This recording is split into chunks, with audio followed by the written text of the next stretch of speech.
11별 중고 33번째 시간입니다. 오늘 미가서 6장을 통하여 말일에 여호와께서 요구하시는 뜻에 대해서 변론과 쟁론에 대해서 하나님과 동행에 대해서 변론해 보도록 하겠습니다.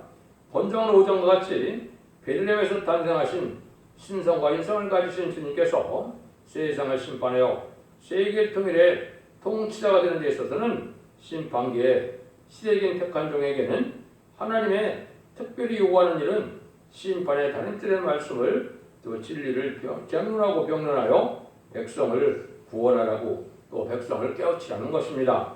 마지막으로 이제는 경고의 변론이 내포되어 있는 것인데요. 이것은 세임받은 종의 진리의 심판에 대한 틀의 변론을 변론 것에 다시간의 사명을 감당하는 종을 뜻했는데 마지막 한 일에 1300년 만에 최종 변론의 사랑의 경고에 말씀을 하게 된다 이 말입니다. 또한 이제 약간 백성들에게는 실견 진리를 순종하여 하나님과 동행하는 것이 하나님의 뜻이다 이 말입니다.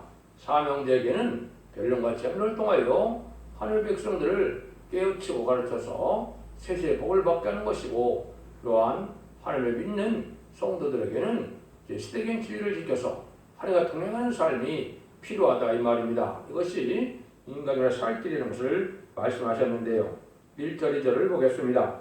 너희는 여호와의 말씀을 들을 자다. 내게 이르기를 너는 일어나서 산 앞에서 쟁변하여 작은 산으로 네 목소리를 듣게 하라 하셨나니 너희 산들과 땅에 경고한 떼들아 너희는 여호와의 쟁변을 들으라. 여호와께서 자기 백성에게 쟁변하시며 이스라엘과 변론하실 것이라. 심판계를 이제 택한 종에게 하나님이 특별히 요구하는 것이 뭐냐? 식인 사명자인 종에게 심판에 대한 진리를 변론하고 쟁론하다 이 말이죠. 변론하고 쟁론하는 것은 마지막 변론, 최종 변론의 뜻이 있는 것인데요. 이거는 최종 변론 후에 심판이 바로 내려지기 때문에 그러한 뜻으로 말씀하신 것이다 이렇게 볼 수 있죠. 이어본 이사 3장 13절에 보면 여호와께서 심판기에는 변론하러 일어나시고 또 심판하러 서신다고 그랬죠. 이것이 이제 하나님의 그 세계인 사명자가 하나님의 신의 능력으로 완전 변론의 말씀을, 예언의 말씀을, 모든 예언서계시록의 본문의 말씀을 하나님의 뜻대로 변론하여 그 변론대로 심판하고 변론대로 구원하겠다는 하나님의 뜻이다 이렇게 볼 수가 있겠죠. 그래서 이것이 하나님께서 이제는 인간전말의 구원의 섭리를 이루어가는 최종적인 역사다 이렇게 볼 수 있는 것이죠. 그래서 마지막 한 일에 이제 전삼년의 역사를 뜻했는데요. 이 변론을 할 수 있는 종이 바로 나올 준비되는 것이 하나님의 정한 뜻을 이루는 때다 이렇게 볼 수 있죠. 이 변론 통하여 어떻게 하시려고 합니까? 이거는 이사 1장 18절에서 20절에 보면 여호와께서 말씀하시되 우리가 서로 변론하자. 너희 죄가 주홍같이도 양털같이 될 것이요 너희 죄가 주홍같이 대로 이제 눈같이 헤어진다고 했죠. 너희들이 즐겨 순종하면 이제 아름다운 소산을 먹을 것이요 배반하면 칼에 삼키라고 했죠. 그 일변을 듣고 순종하여 이런 말씀 앞에 충성하시길 다하면 원자 자본들을 해결해서 새 시대에 축복을 누리게 된다. 에덴 동산의 축복을 다시 받게 된다 이 말이죠. 근데 이 진리의 마지막 변론의 순환의 경우에 순종치 않으면 환란장 심판 때 멸망당하고 만드는 것이죠. 그래서 이 변론으로 가족적인 축복을 받게 되느냐, 가족적인 전멸을 당하게 되느냐, 이것을 이제 알 수가 있죠. 계속적으로 본다면 다시안의 사명이고, 그리고 10장 3절에 두 증인에게 권세를 주리니 선님의 수가 예언하는 말씀대로 하나님의 최종 변론의 말씀을 하게 될 것을 말씀하셨다. 이렇게 볼 수 있습니다. 이것이 하나님께서 하시는 역사고, 크게 이처럼 역사는 온 세상을 다 알아듣게 하는 역사니까 지금으로 이제 이걸 별로 해석해 본다면 이거는 인터넷이나 스마트폰이나 텔레비나 이런 걸 통해서 온 세상을 알게 한다는 뜻이다 이렇게 보시면 되죠. 아무리 컨트롤이친다 해서 온 세상에 다 들릴 수는 없으니까요. 그래서 그 예언서마다 하늘이 얻으라, 땅이 얻으라, 민족들 얻으라, 소음들 얻으라 이렇게 모든 민족들에게 들으라는 것은 마지막 하나님의 변론을 듣고 순종해서 복을 받으라 그 말씀을 강조하신 거다 이렇게 볼 수 있죠. 그래서 특별히 쟁변을 크게 외치라 이것은 마지막 결론을 온 세상에 알게 하다 이렇게 말씀하셨다 이렇게 볼 수 있는 거죠. 3절에서 5절입니다. 이르기를 내 백성아 내가 무엇을 내게 행하였으며 무엇을 너를 괴롭게 하느냐 너는 내게 증거하라. 내가 너를 애굽 땅에서 인도하여 내가 종노릇 하는 집에서 성령하였고 모세와 아론과 미리암을 보내어 네 앞에 행하게 하였느니라. 내 백성아 너희 모압 왕 발락의 깨한 것과 보리 아들 발람이 그에게 대답한 것을 추억하여 시딤에서부터 길갈까지 이를 추억하라. 그리하면 나 여호와야 이렇게 행한 것을 알리라 하실 것입니다. 그래서 하나님이 이제는 백성을 보낼 때 하나님의 종 모세를 통하여 이스라엘 백성들 애굽에서 종살던 애굽에서 구원하는 역사를 통해서 인간 동안에 하시는 일을 지금 말씀하시는 것이죠. 그래서 그때 모세 아론과 미리암 한 가정에 이제 그 형제들이 쓰임 받은 일이 있는데 이런 것처럼 인간으로서 사명을 통하여 하나님이 이제 이 땅에 그 말씀의 구원의 섭리를 이루어가는데 이때 발람과 발락과의 관계를 통해서 이 불우한 일에 타협하고 불우한 삭을 좋아하다 보면 이건 타락해서 하나님 앞에 쓰임받지 못하고 멸망할 것을 말씀하는 것이죠. 그 다음에는 하나님의 섭리를 이제 애굽에서 구원해서 광야 생활을 하는 동안 하나님의 이스라엘 백성들을 어떻게 보호하고 어떻게 양육하여 어떻게 인도하나를 잘 생각해 보면 하나님이 하시고자 하는 하나님의 의로운 하나님의 구원의 섭리를 알 수 있다 이 말입니다. 지금 이 시대에 그걸 우리가 잘 생각할 때다 이 말이죠. 그래서 진리에 합당하지 않는 일에는 우리가 타협할 수가 없는 거고 또 불의한 재물이나 불의한 일에는 타협할 수 없어야 또 하나님께서 또 택한 종 택한 백성을 이루어서 새 시대의 복을 누리게 된다 이렇게 볼 수 있죠. 왜냐하면 이스라엘 백성들이 장정만 했을 때 60만 명이지만은 가나안 땅에 들어간 사람은 여호수아 갈렙밖에 없었거든요. 그게 예표적인 사건으로 이 시대도 참된 신앙으로 담대한 신앙으로 신앙의 양심의 절개를 지키고 하나님을 믿고 바라보는 일이 담대해야 이제 새 시대의 복을 이제 받게 된다 이 말이죠. 그럼 이 불의한 일을 지금 세상에는 뭐가 시대의 불의한 일이냐? 결국은 진리의 말씀을 멸시하는 것이 큰 제약이고 또 한 가지는 이제 무슬림의 공산당 세력을 좋아하는 자들 음료 정권과 음료 교권인데 WC를 용납하거나 WE를 용납하고 다운을 수정하는 이러한 악의 세력의 부동자라는 것은 이 시대에 참으로 불의한 일이고 스스로 심판의 대성자 멸망한 대성자가 되는 때리는 가정을 가져를 우리가 생각해야 된다 이 말입니다. 그래서 하나님께는 삶 자체를 주관하시고 역사를 주관하셔서 하나님 본성이 이루어가시는 이 사랑의 하나님을 잘 깨달아서 진리 앞에 하나님의 의로운 길을 가는 것이 이 시대에 필요하다 이 말이죠. 그럼 이 시대의 의로운 길이 뭐냐? 그것이 이제 6절에서 8절이죠. 내가 무엇을 가지고 여호와 앞에 나아가며 높인 하나님께 경배할까? 내가 번점을 1년 된 송아지를 가지고 그 앞에 나아갈까? 여호와께서 천천히 수양이나 만만의 강수 같은 기름을 기뻐하실까? 내 허물을 위하여 내 맏아들을 내 영혼을 치료하여 내 몸에 열매를 드릴까? 사람아 주께서 선한 것이 무엇임을 네게 보이셨나니 여호와께서 네게 구하는 것이 오직 공의를 행하며 인자를 사랑하며 겸손히 네 하나님과 동행하는 것이 아니냐. 여기 이제 참된 신앙이 뭐냐 이 말이죠. 믿음이 없이 많은 재물만 바치면서 하나님 기뻐하는 신도 아니라는 거죠. 또 자기의 아들을 삶에 쓰러진 데서 기뻐하는 것도 아니고 삶 자체가 우리 앞에 합당한 삶이 되어야 된다 이 말이죠. 그 삶이 바로 여기 뭐라고 합니까? 오직 공의를 행하며 인자를 사랑하라 그랬죠. 이거는 하나님의 시대적인 법에 진리의 말씀에 순종하고 인자는 긍휼과 자비와 사랑이 있어야 된다 이 말이죠. 이런 삶을 살아야 된다. 그 다음에는 이제 하나님의 말씀에 들어서 하나님과 동행하는 삶이 무엇인가를 생각하는 것이 필요하다 이 말이죠. 그 해묵이 하나님과 동행하다가 지금을 맛보지 않고 들림받은 것처럼 이 시대에 하나님과 동행하는 삶이 가장 중요한 삶이다 이 말이죠.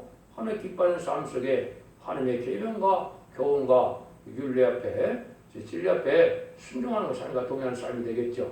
이런 삶을 사는 것이 참된 신앙이다 이렇게 볼 수 있는 겁니다. 그래서 성령의 열매를 맺으며 또 징계가 올 때 징계를 잘 받아들여서 더 순종하는 이런 삶이 살아갔을 때 하나님이 이제 그 자들을 하나님 사랑하여 근과 자비로 세세의 복을 받게 된다. 이렇게 볼 수 있는 것이죠. 그래서 자기 개인의 욕심과 자기 용도로요 속화되고 복되된 삶을 살아가는 것이 아니고 의롭고 정직하고 깨끗하고 구별돼서 하나님과 동행하는 삶을 살고자 하는 것이 참된 신앙이다 이 말입니다.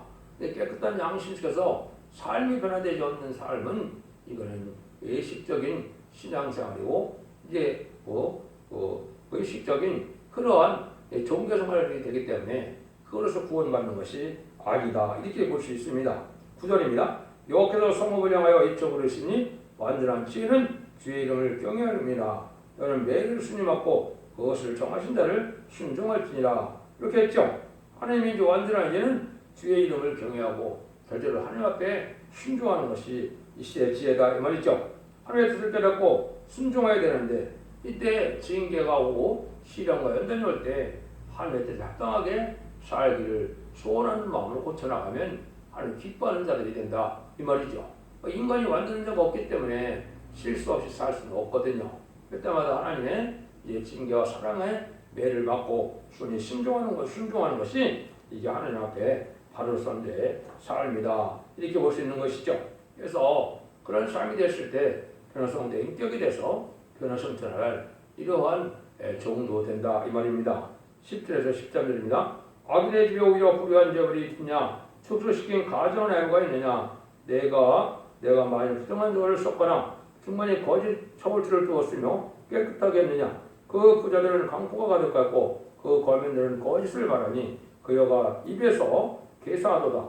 그러므로 나도 너를 쳐서 지중이 상하게 하였으며 내 죄를 인하여 너를 정막하게 하나니 불의한 죄벌이 있는 자 불의한 삶을 사는 자들은 하나님께 합당한 자들이 아니라는 거죠. 너는 멸망한다. 삶 속에서 정직하고 깨끗한 양심으로 공평하게 정의롭게 의롭게 살아가는 이 삶이 있어야 된다 이 말이죠. 하나님을 믿고 주님을 믿는 자면서도 삶 자체가 불의한 삶이고 남을 속이고 정직하게 살지 않는다면 그 하나님의 참된 백성으로서의 삶이 아니죠.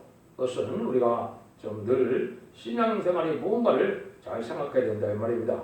그런 자들은 멸망을 해서 가족점을 당하게 된다 이 말이죠. 이게 예식적이고 의식적인 종교생활로 구원받는 것이 아니고 삶 자체가 하나님 앞에 의롭군 삶을 살아야 된다 이 말이죠. 이걸 우리가 지금 잘 강조하시는 거죠. 그래서 야고보서에도 보면 세상을 사랑하는 것은 하나님과 원수가 되는 것이고 그거 자체가 세상을 사랑하는 것이 가능한 거다 이렇게 표현하셨죠. 우리가 세상에 구별돼서 거룩한 삶을 사는 것이 이 시대에 참으로 중요하다. 여러분이 잘 아는 것처럼 디모데전서 6장 10절에도 보면 돈을 사랑함이 일만하게 뿌리라고 그랬는데 지금 하나님보다 물질을 더 사랑하는 세상이 되었죠.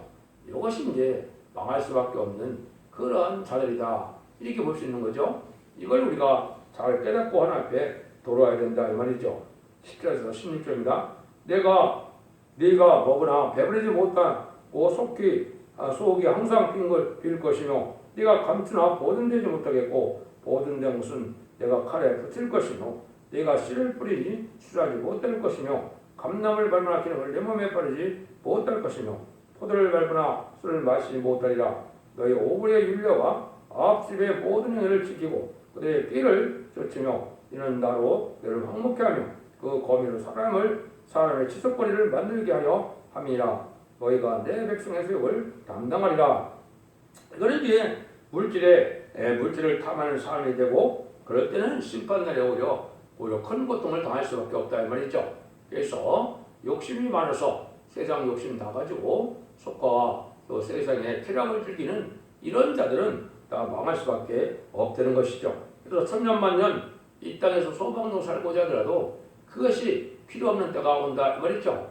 아무리 재물을 많이 모으고 아무리 건설을 많이 갖다 오고 많은 또 땅을 소유하고 많은 소산을 갖는다 하더라도 정한 때가 돼서 하는 심판 때는 그것이 다 소용없다 이 말입니다. 그래서 참된 해결만은 세상에서 돌아와서 구별된 삶에서 의롭고 정직하고 깨끗하게 거룩한 삶을 사는 이것이 하늘 섬기는 일이다. 이걸 우리가 알아야 된다 말이죠. 하나님의 민자들이 세상에 속하여 물질에 탐하여 이렇게 욕심대로 살다 보면 또 불의한 자들과 태양병 살다 보면 멸망의 대상이 된다. 천멸을 당한다. 이 말씀이죠. 그러니까 이 악한 일을 하면서도 하나님을 사랑하고 주님을 상할 수는 없는 것이죠. 물질을 또한 욕심내로 사랑하면서 하나님을 경외할 수는 없는 것이죠. 그걸 지금 강조하시죠. 그래서 하나님께서는 이제는 의롭고 경건하고 거룩고 구별된 삶으로 살아가는 자들을 하나님이 구원하여 새 시대 축을 주고자 하는 것입니다. 그래서 다시 한번 강조하면 하나님의 시대적인 사명자에게는 하나님의 말씀을 변론과 정론하여 온 세상을 알게 해서 사랑의 변론을 경고하고 그 변론대로 하나님이 심판하시겠다는 뜻이고요. 하나님을 믿는 자들에게는 긍휼과 자비와 사랑 속에서 하나님과 동행하는 삶을 살아고 시대적인 진리의 말씀에 순종하는 것이 하나님이 원하는 삶이다. 이걸 잘 생각하셔야 됩니다. 그래서 참된 신앙 가져서 이제 하나님의 긍휼과 자비 속에 세세의 축복을 받을 때가 온 것이다. 하나님께서 택한 종으로는 절대로 말씀 앞에 순종하고 말씀을 중심에서 살아가는 것이고 이제는 진리의 신분의 사람들의 다시원의 사명을 감당을 통하여 온 세상의 변론들 기하고는 별대로 심판하고 변론대로 구원한다는 것입니다. 그 다음에 삶이 변화된 삶이 아니면 하나님과 더불어 동행하는 삶이 아니면 그 시대적인 진리에 순종하는 삶이 아니면 환란가들에 살아남을 수 없다는 겁니다. 땅에 소망을 두고 많은 욕심과 속화되고 쾌락된 삶을 살면서 하나님을 섬긴다는 것은 하나님이 거짓말이라는 겁니다. 이런 자들은 하나님의 심판 때 살아남을 수 없다는 것이 온전한 하나님의 말씀에 경고인 것입니다. 여러분도 이 진리를 잘 분별해서 이 시대에 사랑의 방주, 은혜의 방주, 구원의 방주인 완전히 은혜의 말씀을 듣고 순종함으로 죽지 않고 세차가고 죽지 않고 변신하여 자손 만대의 축복을 복된 종들과 성도님들 다 되시기를 예수님으로 간절히 축원드립니다. 아멘.